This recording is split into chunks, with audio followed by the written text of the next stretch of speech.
If you really want to raise up a leader, if you really want to have a free thinker, if you really want to have an awesome American, now they're free. You're really free to raise up a leader. I'm hopeful because I think homeschoolers in general really value this nation. They value the history. I just see homeschooling as such a gift to the family, and that's the bulwark of our society. What I'm also very hopeful for, and what I see as a necessity, is a return to virtue. The only reason that this society was as prosperous as it has been is because of virtue.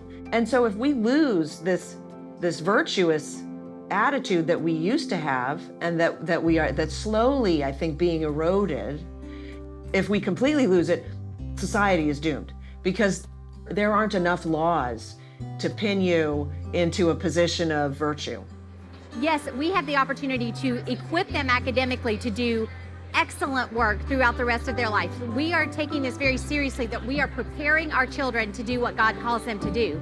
But beyond that, we are very much keyed in on social skills and how they interact with people and how to do laundry and how to make their own eggs in the morning. And all of these just very practical things, we have the time to really invest in teaching our children so that we can churn out very well-rounded young men and women that really are ready to be world changers as God opens doors for them. And they will become kind of the leaders, the self-educated, motivated, entrepreneurial, energetic leader types that we kind of feel a desperate need for. Entrepreneurial leaders. This was a topic that continued to come up as we talked with homeschooling families across the country.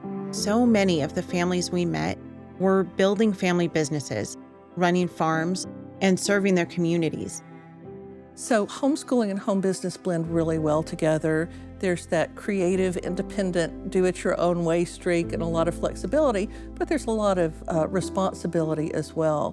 Most of the people who publish curriculum for homeschoolers are themselves homeschooling families, and you'll often see their kids helping them in the booth, and those kids are growing up learning how to have a business. When you can work and have your children working side by side with you, they learn real-world skills in the most powerful way. They learn the type of thing that's going to give them the confidence to walk into adulthood saying, yeah, I've done these things in the real world, in a meaningful, life and death situation, so to speak.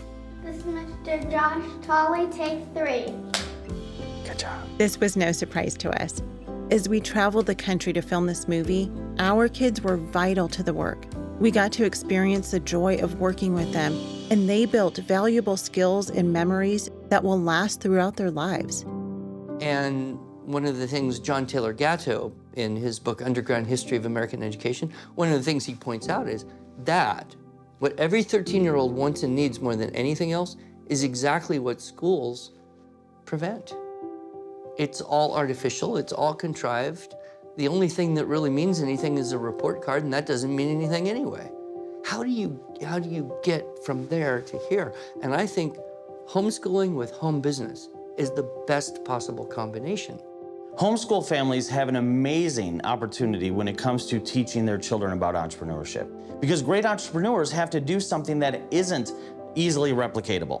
And when you have 4,000 kids all getting their MBA this year, they all got graded on the same criteria. All you did was create 4,000 people that are going to replicate answers and expect results. That's the same thing we see in just mass education. And homeschooling changes the game on everything. Homeschooling allows us to say to the child, what sort of life do you want? What sort of God-given dreams, talents, and abilities is he speaking into you? Now, through entrepreneurship, what are 20, 30, 80, 100 businesses that we could start that allow that to happen? We get to teach our kids those priorities. We get to teach them how to keep them priorities, and we get to teach them to really respond to God's call. That way, they're always going to be where God wants them to be.